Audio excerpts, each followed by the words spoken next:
नमस्कार दोस्तों, जय हिंद। मैं इंदु स्वागत करती हूँ आप सभी का आपके अपने चैनल आईपी स्टडी पॉइंट पे, जहाँ पे आपको तैयारी कराई जा रही है यूपी ट्रिपल एससी पेट एग्ज़ाम की, जिसकी डेट भी आ चुकी है एग्ज़ाम की। अक्टूबर में आप लोगों का एग्ज़ाम है, तो तैयारी को और भी तेज और बेहतरीन बनाइए। हमारा जो विषय चल रहा है इस समय पेट की तैयारी में इंडियन हिस्ट्री, भारतीय इतिहास। और भारतीय इतिहास में हम लोग क्या पढ़ रहे हैं?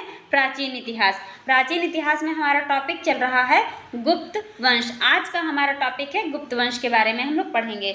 जिन लोगों ने हमारी पिछली वीडियोस नहीं देखी हैं, तैयारी को और भी अच्छा बनाने के लिए, बेहतरीन बनाने के लिए हमारी प्लेलिस्ट में जा करके वीडियोस को देख सकते हैं, तैयारी को और भी अच्छा कर सकते हैं। तो जुड़े रहिए हमारे साथ, पढ़ते रहिए हमारे साथ, आगे बढ़ते रहिए हमारे साथ।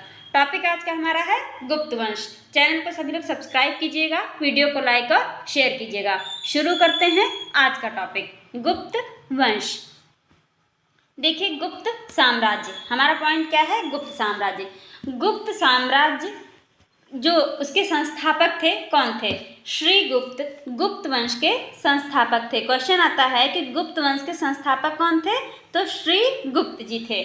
चंद्रगुप्त प्रथम को व्यापक रूप से गुप्त युग के संस्थापक के रूप में जाना जाता है।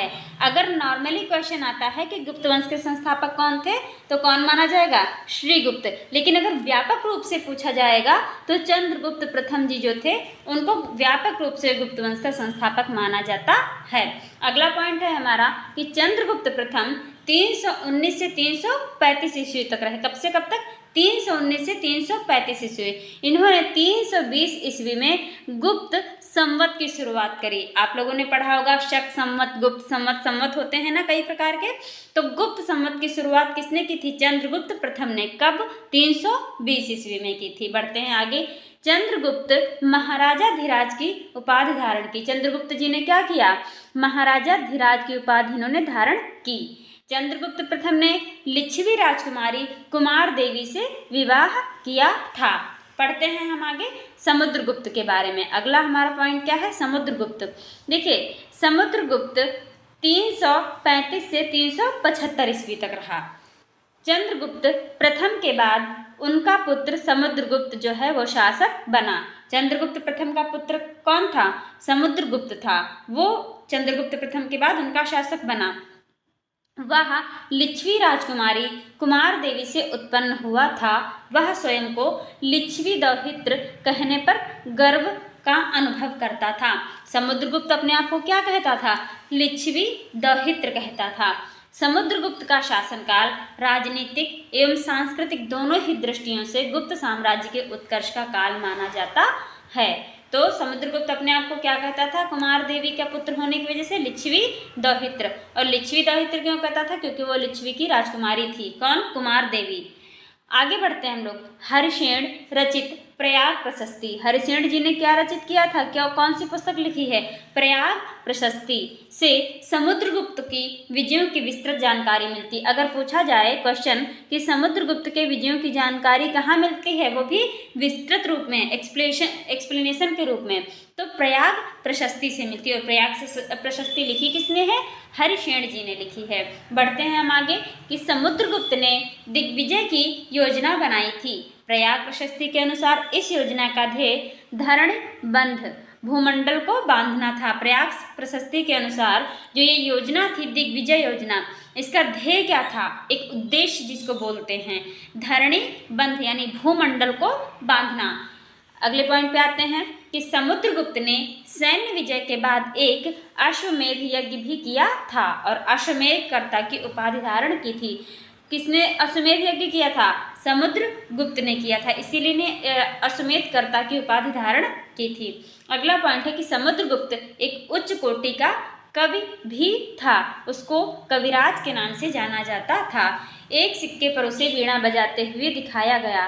देखिए, सबसे पहले लिच्छवी दौहित्र वो खुद को कहता था, उसको कवि राज भी माना जाता था। दूसरा पॉइंट, और सिक्के पर वीणा बजाते हुए अगर किसी की आकृति है तो किस शासक की है? समुद्रगुप्त जी की है।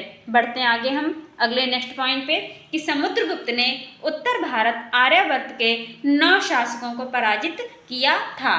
पराजित राजाओं में अच्युत, नागसेन और गणपति नाग प्रमुख थे। अगला पॉइंट है हमारा कि विसेंट स्मिथ ने समुद्रगुप्त को भारत का नेपोलियन कहा था। समुद्रगुप्त को भारत का नेपोलियन किसने कहा था? तो समुद्रगुप्त को भारत का नेपोलियन कहा था विसेंट स्मिथ ने कहा था। ये बहुत ही इंपॉर्टेंट क्वेश्चन है, कई बार पूछा जा चुका है कि भारत का नेपोलियन किसे कहा जाता है। किसको कहा जाता है? समुद्रगुप्त को। और कहा किसने था? विसेंट स्मिथ ने। अगला पॉइंट है कि समुद्रगुप्त ने महान बौद्ध भिक्षु वसुबंधु को संरक्षण दिया था। अगला पॉइंट हमारा है कि इलाहाबाद के स्तंभ लेख में समुद्रगुप्त को धर्म प्रचार बंधु की उपाधि मिली। धर्म प्रचार बंधु की उपाधि कहाँ मिली इनको समुद्रगुप्त को? तो इलाहाबाद के स्तंभ लेख में मिली। हम आगे बढ़ते हैं, अब पढ़ेंगे चंद्रगुप्त द्वितीय यानी विक्रमादित्य के बारे में। ये कब से कब तक रहे? 375 से 415 ईस्वी तक। पहला पॉइंट है हमारा कि समुद्रगुप्त के बाद रामगुप्त शासक हुआ, किंतु वह एक दुर्बल शासक था। उसके बाद चंद्रगुप्त द्वितीय शासक बना। चंद्रगुप्त द्वितीय ने वैवाहिक संबंधों और विजय दोनों प्रकार से गुप्त साम्राज्य का विस्तार किया था। चंद्रगुप्त द्वितीय के अन्य नाम देवराज तथा देवगुप्त भी थे। चंद्रगुप्त द्वितीय के शासनकाल में उनकी प्रथम राजधानी पाटलिपुत्र और द्वितीय राजधानी उज्जैनी थी। कौन सी? पहली पाटलिपुत्र, दूसरी उज्जैनी थी। ये दोनों ही नगर गुप्तकालीन शिक्षा के प्रसिद्ध केंद्र थे। कौन कौन? पाटलिपुत्र और उज्जैनी। ये दोनों ही एजुकेशन सिस्टम के लिए उस समय गुप्तकालीन में ये प्रसिद्ध फेमस सेंटर थे।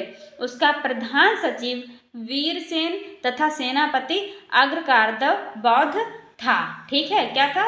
अग्रकारदव बौद्ध था। चंद्रगुप्त द्वितीय का काल साहित्य और कला का स्वर्ण युग कहा जाता है। अगर क्वेश्चन आता है कि साहित्य और कला का स्वर्ण युग किसे कहते हैं? चंद्रगुप्त द्वितीय यानी विक्रमादित्य के काल को कहते हैं साहित्य और कला का स्वर्ण युग। अगला पॉइंट है हमारा कि चंद्रगुप्त ने शकों पर विजय के उपलक्ष्य में, ठीक है, किसके ऊपर? तो शकों पर विजय के उपलक्ष्य में रजत मुद्राओं यानी सिल्वर कॉइन्स का प्रचलन करवाया था तथा शकारी उपाधि धारण की। किस पर विजय की? शकों पर। तो उपाधि कौन सी धारण करेंगे? शकारी की उपाधि धारण करेंगे। कौन? चंद्रगुप्त द्वितीय। अगला पॉइंट है हमारा चंद्रगुप्त द्वितीय के बारे में कि चंद्रगुप्त द्वितीय ने अपनी पुत्री प्रभावती का विवाह वाकाटक शासक रुद्रसेन द्वितीय से किया था। चंद्रगुप्त द्वितीय ने अपने दरबार में विद्वानों और कलाकारों को आश्रय दिया। उनके दरबार में 9 रत्न थे। कितने रत्न? 9 रत्न। पहला कालिदास, धन्वंतरी, छपड़क, अमर सिंह, शंकु, वैताल भट्ट, घटकपर, वराह मिहिर और वर रुचि। ये जो 9 रत्न थे किसके दरबार में थे? चंद्रगुप्त द्वितीय के दरबार में। अगला पॉइंट है कि चंद्रगुप्त द्वितीय के शासनकाल में चीनी यात्री फाहियान भारत आया था। ये क्वेश्चन भी कई बार पूछा जा चुका है। फाहियान जो चीनी यात्री है वो किसके शासनकाल में आया था? चंद्रगुप्त द्वितीय के शासनकाल में भारत आया था। अब पढ़ेंगे हम लोग कुमारगुप्त के बारे में। कुमारगुप्त ने कब से कब तक शासन किया है? 415 से 455 ईस्वी तक। पहला पॉइंट है हमारा कि चंद्रगुप्त द्वितीय विक्रमादित्य का पुत्र कुमारगुप्त गुप्त साम्राज्य का शासक बना। कुमारगुप्त की माता का नाम ध्रुव देवी था। चंद्रगुप्त विक्रमादित्य के पुत्र का नाम क्या था? कुमारगुप्त। इनकी माता का नाम क्या था? ध्रुव देवी। गुप्त शासकों में सर्वाधिक अभिलेख कुमारगुप्त को के ही प्राप्त हुए हैं। उसके शासनकाल में हूणों का आक्रमण हुआ था। पूछा जाता है कि हूणों का आक्रमण किसके शासनकाल में? तो कुमारगुप्त के समय। ठीक है, और सर्वाधिक अभिलेख किसके शासनकाल में प्राप्त हुए? तो कुमारगुप्त के टाइम ही प्राप्त हुए थे। अगला पॉइंट है कि कुमारगुप्त महेंद्रादित्य के नाम से भी जाना जाता था। कुमारगुप्त जो है किसके नाम से जाना जाता था? महेंद्रादित्य के नाम से भी जाना जाता था। कुमारगुप्त स्वयं वैष्णव धर्म अनुयायी था। कौन सा इसने धर्म अपनाया था? वैष्णव धर्म अपनाया था, किंतु उसने धर्म सहिष्णुता की नीति का पालन किया था। अगला पॉइंट है कि कुमारगुप्त ने अधिकाधिक संख्या में मयूर आकृति की रजत मुद्राएं प्रचलित की थी। मयूर यानी कि मोर के आकृति की सिल्वर कॉइन्स रजत मुद्राएं प्रचलित की थी तथा अश्वमेध यज्ञ भी किया था। एक तो समुद्रगुप्त ने अश्वमेध यज्ञ किया था, दूसरा किसने किया?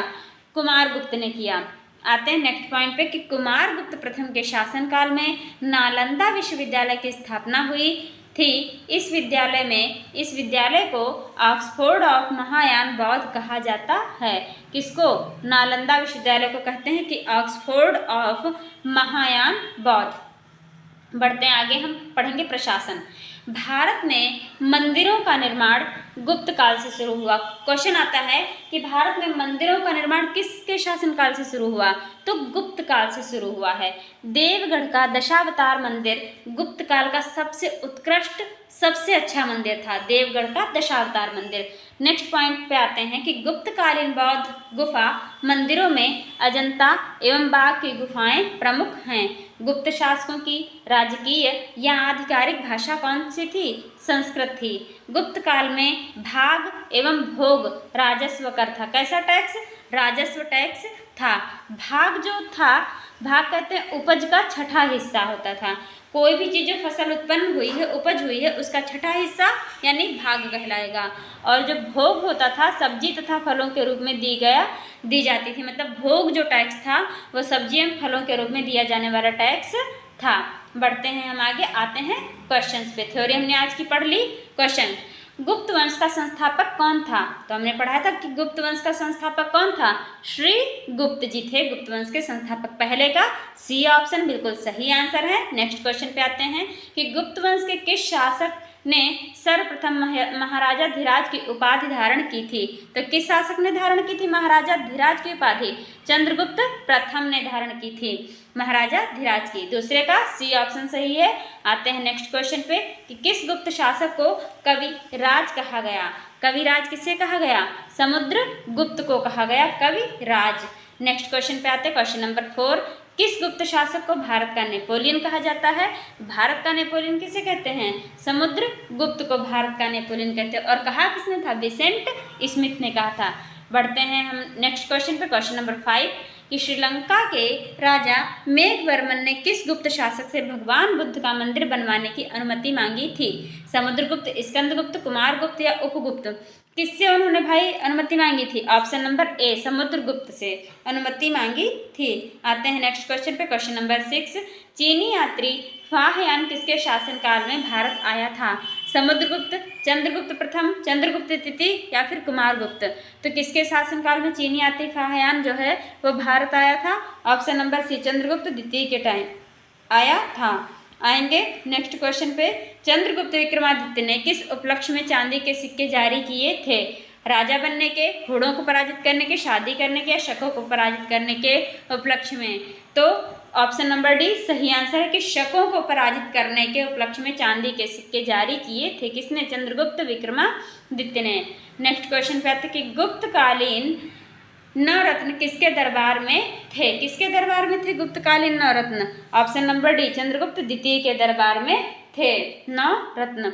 नेक्स्ट क्वेश्चन पे आते हैं, क्वेश्चन नंबर 9, निम्नलिखित में से कौन सा कथन सत्य है? महरौली के स्तंभ लेख का संबंध चंद्रगुप्त द्वितीय से है, बिल्कुल सही आंसर। नालंदा विश्वविद्यालय की स्थापना कुमारगुप्त ने की थी, ये भी सही है। भारत पर हुड़ों का आक्रमण स्कंदगुप्त के समय में हुआ। तो ऑप्शन नंबर डी जो है, उपरोक्त सभी ये तीनों क्या हैं जो ऑप्शन दिए हुए हैं, तीनों ही सत्य हैं। बढ़ते हैं नेक्स्ट क्वेश्चन पे कि गुप्तकालीन स्वर्ण सिक्कों को क्या कहा जाता था? तो स्वर्ण सिक्कों को क्या कहा जाता था? दीनार कहा जाता था। गुप्तकालीन जो सोने के सिक्के होते थे उन्हें दीनार कहा जाता था। नेक्स्ट क्वेश्चन पे आते हैं, क्वेश्चन नंबर 11 कि मंदिर निर्माण की कला का जन्म सर्वप्रथम कब हुआ था? मंदिर निर्माण मौर्य काल से नहीं, मंदिर निर्माण कब से हुआ? मौर्य काल से नहीं, गुप्त काल से। ठीक है, ऑप्शन नंबर बी सही आंसर है। गुप्त काल से मंदिर निर्माण की जो वो है रखी जाने लगी थी नींव, मंदिर बनने लगे थे गुप्त काल में। नेक्स्ट क्वेश्चन पे आते हैं, क्वेश्चन नंबर 12 कि गुप्त स्थापत्य कला का सर्वोत्कृष्ट नमूना है? तो सर्वोत्कृष्ट नमूना किसे माना गया? देवगढ़ का दशावतार मंदिर। ऑप्शन नंबर ए बिल्कुल सही आंसर है क्वेश्चन नंबर 12 का।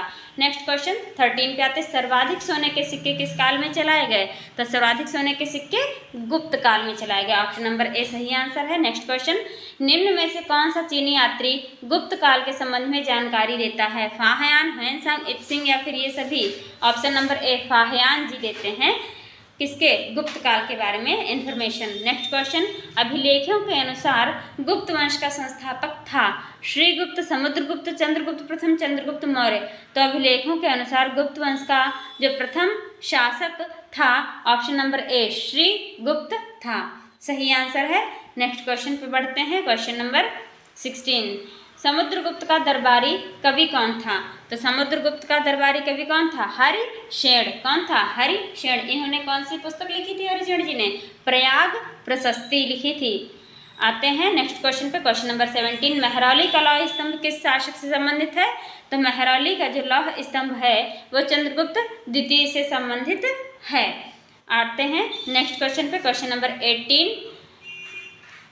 18 ये नेक्स्ट और लास्ट क्वेश्चन है। चीनी यात्री फाहियान किसके शासनकाल में भारत आया? तो चंद्रगुप्त विक्रमादित्य के शासनकाल में चीनी यात्री फाहियान भारत आया था। तो मिलते हैं हम आपको नेक्स्ट वीडियो में। चैनल को सभी लोग सब्सक्राइब कीजिएगा, वीडियो को लाइक और शेयर कीजिएगा, कमेंट में जरूर बताइए कि वीडियो आपको कैसी लगी। Thanks for watching this video.